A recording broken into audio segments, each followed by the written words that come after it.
Vampire went #1 on the Billboard Hot Saw 100 that? this morning. How big is that? Can we just take a Oh my moment? gosh. Wow. I was so excited. I'm like so grateful and gonna celebrate tonight. So how do you find out? Do you like wake up and look? Yeah, I literally I found out on Instagram. Like Wow. Billboard posted it. I was like refreshing. I was like, oh my gosh. So yeah, I'm very grateful. So It's what's an the exciting celebration? day. What's the celebration going to be? Oh man, I'm working until pretty late tonight. I'm doing press till like 9, but after that, my mom's staying at my house and we're gonna like go in the hot tub and like watch a movie. That's my idea of a celebration. Is that Yeah. lame? No, that sounds like so much fun. Yeah, maybe I'll like get ice cream or something. I was thinking about this. Your first album, Sour, which was, I mean, like the biggest success, kind of like you popped off during COVID. Yeah. Did you ever have like interviews in person for an album before? No, I mean, this is like a totally new experience being in the studio doing a radio interview about a song. Like, Driver's License and Sour came out and it was peak quarantine and I just was in total isolation just watching my Instagram feed like, oh, I guess the song's doing pretty well, you know? So this is a completely new experience. So it's so good to see you guys in real life. Oh, you too. When you were doing promotion on Zoom and all those Zoom interviews, were you ever thinking, gosh, I can't wait till the next album. I'm going to be out there doing it like all the, like you've seen. Totally. Yeah, it's really exciting to be here now. But actually, in hindsight, I think it maybe was a blessing in disguise that I was kind of isolated. Everything happened so fast and it was so overwhelming. I think maybe had I like been playing shows and been doing press and traveling to all these different cities, I think maybe I would have, reacted differently and it maybe would have been harder to finish Sour. I maybe would have been in a different headspace. So I think everything works out exactly how it's supposed to work out, Is it crazy for you to like sometimes take a moment and be like, oh my God, my first debut album blew the F up? Yeah, I mean, totally.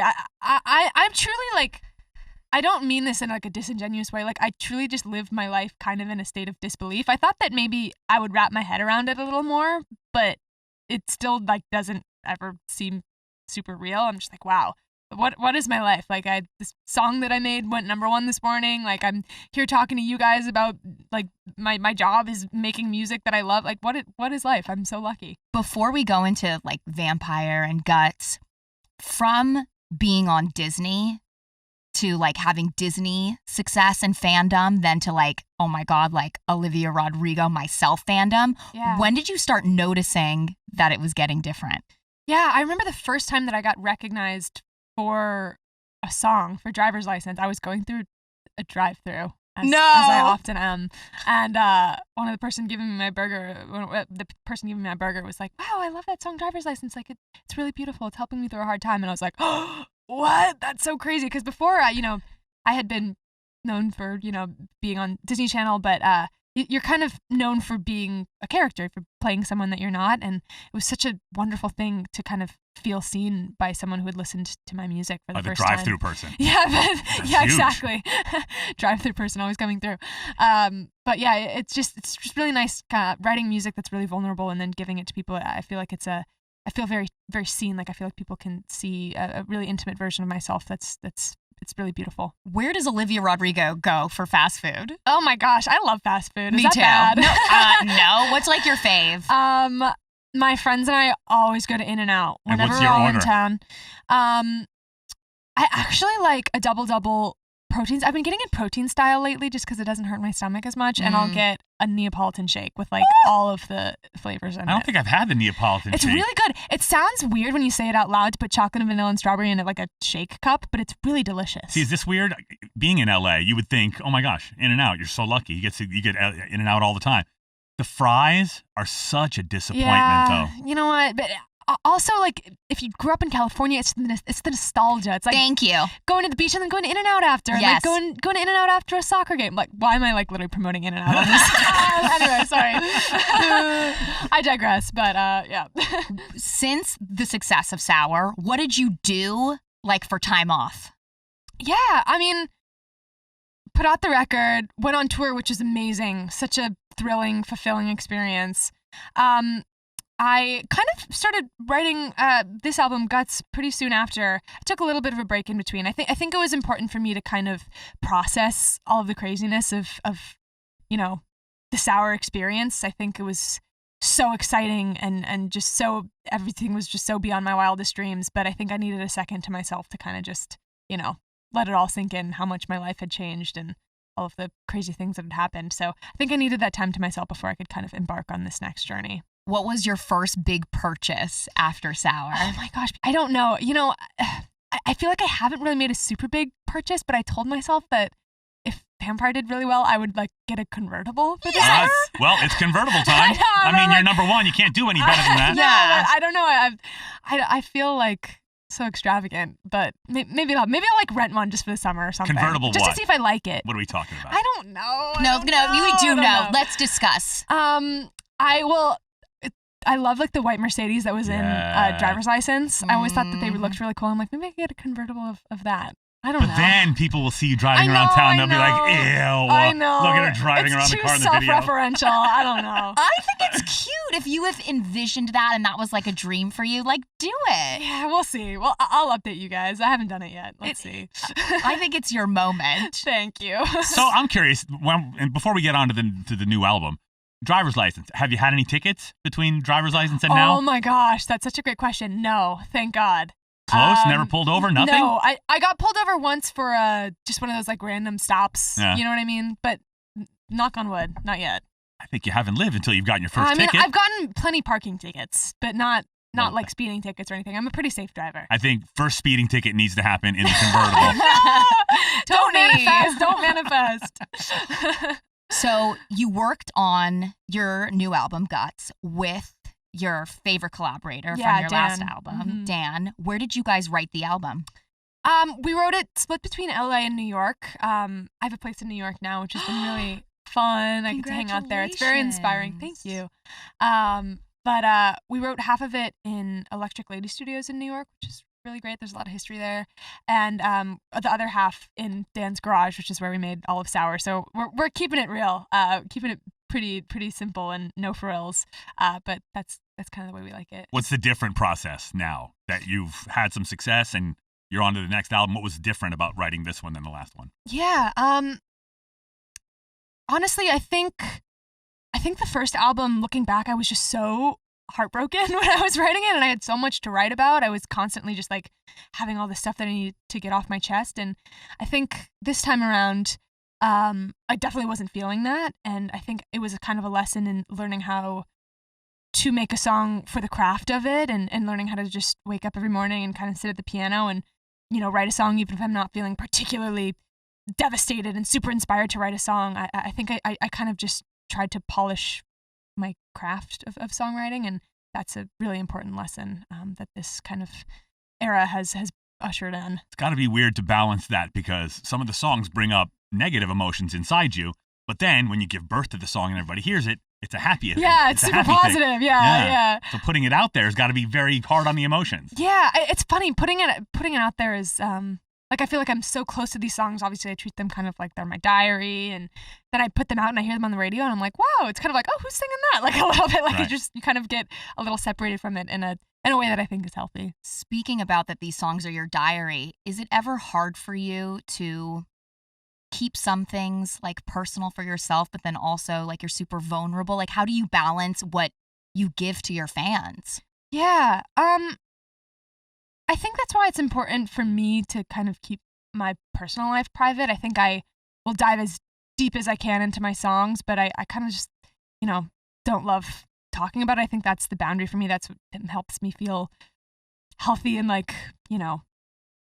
good about, my job and my privacy and everything. But I think I never think about a song coming out when I'm writing it. I'm always just trying to process the emotion and diving as deep as I can. And it's not until it's finished and produced where I'm really how is this going to be in the world? How are people going to listen to this and interpret it? But I try to keep the songwriting process very insular and kind of just about me and the song. Well, I think the fact that you keep it private is a service to your fans, I think, because people love your songs because they can relate to your songs. Totally. If you put a name to everything, or if you tell them the exact circumstance that made this song come about, it's not theirs anymore. Now it's yours. Completely. Yeah, I totally think that. I mean, there's been so many instances in my life where I've heard a song or someone has played me a song and I'm like, wow, that songwriter wrote that song just for me about my situation. And right. Obviously they didn't, but it's nice to think that, and I would hate to take that experience away from someone by pigeonholing it into just solely my experience, Did you have any anxiety coming off of such a mega first album to like create that next single? Like, where was Vampire in the writing process? I mean, there was definitely a lot of pressure and definitely a lot of anxiety. Especially I think in the early stages of writing this album, I was pretty overwhelmed. It's a pretty daunting task. But I wrote Vampire in December of last year, so not too long ago. And I always really loved it. I always felt like it was a special song. If not for anyone, just for me, I felt like it really resonated with me, and I felt like I expressed something that I've been trying to express for a long time. And so in that regard, I knew it was special. And when it came time to pick a single, this one just felt right. And I feel like it's a good introduction into this new world. Do you and Dan, like, will you just like sit in the studio and you're recording and you'll like play back and you'll sit there and you're like, wait a second, okay, this is something. Like, when does Olivia know that it's special? Yeah. I think taking some time away from it is important, like you were saying. I think it's nice to have a little perspective, because sometimes you get so in it. You're in the studio and you just like can't really see the forest through the trees a little bit. So taking some time away from it. I also love playing it for people and getting their opinions and their reactions. That's important information too. But yeah, it's funny though. I feel like Dan and I are really hard on ourselves in the music, and up until the last second we're just like, it's not right, we're tweaking this and that. So I don't know, it's hard to say like when we're like hands up. Well, just a compliment for the production value of Vampire. That the way your microphone is processed, and you're so foreground, and it sounds so rich. Thank you. I was just gonna say, these microphones sound amazing. I feel like I've never sounded better. I'm hearing my talking voice. I'm like, wow. Do you want to record a real quick single? I know. Right. We can get you a beat. Next album. We'll get you a beat real quick. Yeah, for real. But Tony's right. There's something. I was nervous when your first single off of this album was dropping. I was like, I just love her so much. I want it to be just as good. I love her so much. Thanks. And then I remember I was laying in bed with my husband and I was like, oh, she did it again. Yeah. Damn. That vocal, it sounds like butter. Your phrasing. Like, wow. This is just a moment to compliment you. Wow. It's freaking great. Thank you. That means a lot. I appreciate that. You said you love playing your songs for people to help you, like, you know, is this the one? Is this not? You have an amazingly cool friend group. Is there one friend that you go to first to get their stamp of approval? Yeah, I mean, I actually love playing songs for people who aren't in the music industry and can kind of listen to it from a more removed place. They don't listen to it and be like, "Ooh, that snare needs to be turned up." They're just like, "How does this song make me feel?" So I love playing it for those friends. I love playing it for my mom too, because my mom and I definitely have similar taste in music, and so if she likes something, it's the ultimate seal of approval. Does she get really emotional hearing your music? Yes, she does. Yeah. I remember the first time, or when I played her, I think the music video for Vampire, and she heard the song, she was just bawling uncontrollably. And when I see my mom cry, like, I can't help but cry too. So it was a beautiful moment. But yeah, I get emotional. Like if I hear my daughter in the back seat singing someone else your song, I get emotional. So I can't even imagine being your mom and hearing that. She's the greatest. How old's your daughter? She's 10. 10. Oh, yeah. It's a special age. They're in the other room right now. Oh, really? Yeah. If I came here without them, they would have killed me. Oh my gosh! Can I say hi to them after? You definitely can. Oh, they're gonna die. What's the meaning behind Vampire? Yeah, I think the reason why I love Vampire so much is, to me, it's not a song about, oh, this person hurt me, this guy hurt me. I think that's kind of surface level. To me, what I love about it is it kind of looks inward. It's more about my regret and kind of beating myself up for doing something that I knew wasn't going to turn out great. And kind of just taking ownership of that and dealing with those feelings. That's what it means to me. But obviously, anyone can, have their own interpretation of it. But that's kind of why it was so special to me. And your Vogue cover. Oh my God. What a year you're having. I know. Isn't that crazy? What the heck? How did you find out you got the cover of Vogue? My manager just called me and I was like, you sure they got the right girl? Like, did they mean somebody else? Olivia. Come on. No, it's really special. It's a big honor. The Prada skirt. Oh, thanks. And then the blue top with you look like a present. The present. Yeah. I wish I could get a present like that. You look absolutely stunning. Thanks. Any fun stories behind the scenes of that shoot? Oh, I mean, I was so sick on that shoot. I was fine, but I had the most runny nose I've ever had in my life. And so I was just doing this glamorous Vogue shoot and just like hot. snot running down my face the entire time. Like so sexy, so glamorous. Can we get a hanky for Olivia? Yeah, literally. That's what it was like. You know when you could tell someone is sick though? Like you do not. Thank you. I tried to pull it together for Vogue. You really did. In the Vogue article, you talk about the album is figuring stuff out about failures and successes and making mistakes. What is one of the biggest mistakes that you felt like you had the most growth from? Yeah. I